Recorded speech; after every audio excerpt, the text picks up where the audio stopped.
what happens to children and women in poor communities in this country where there is already a lack of sanitation and where they cannot afford pads? They are left to fend for themselves or to find methods that are not healthy or dignified in order to take care of themselves during that period. The government has shown a lot of initiative and a lot of strides in how they have provided free condoms over the years when it was choice, and they have even improved by providing max condoms. This shows that our government is capable of providing free sanitary pads for those that need it in an effort to show that they are pro-women, firstly, and pro-health issues beyond just HIV.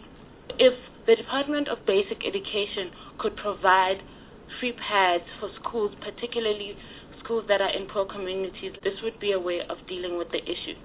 But the problem then arises when these young girls from these schools go back home where they're probably not the only girl or menstruating girl in their families. So the packet they might get at school, they would have to share with 2 or 3 other females in that household. So this is where the Department of Social Development comes in.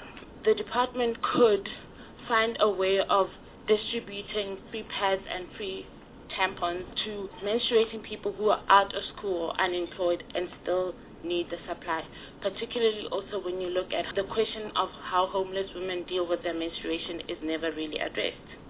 And the Department of Women in the Ministry, through their insights and their power to oversee policies in different departments, I believe that the Department of Women in the Presidency has the ability into finding sustainable ways of dealing with the issue of free pads.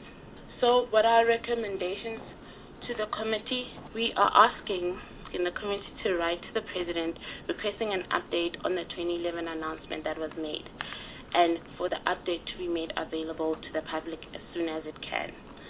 Asking for the expansion of various initiatives such as the Dignity Dreams partnership that is going on with the Deputy Minister, and also to find alternative environmentally friendly ways of addressing the issue at hand. And for a long-term and sustainable solution, a national policy should be created and it must be prioritized and added to the National Development Plan for 2030.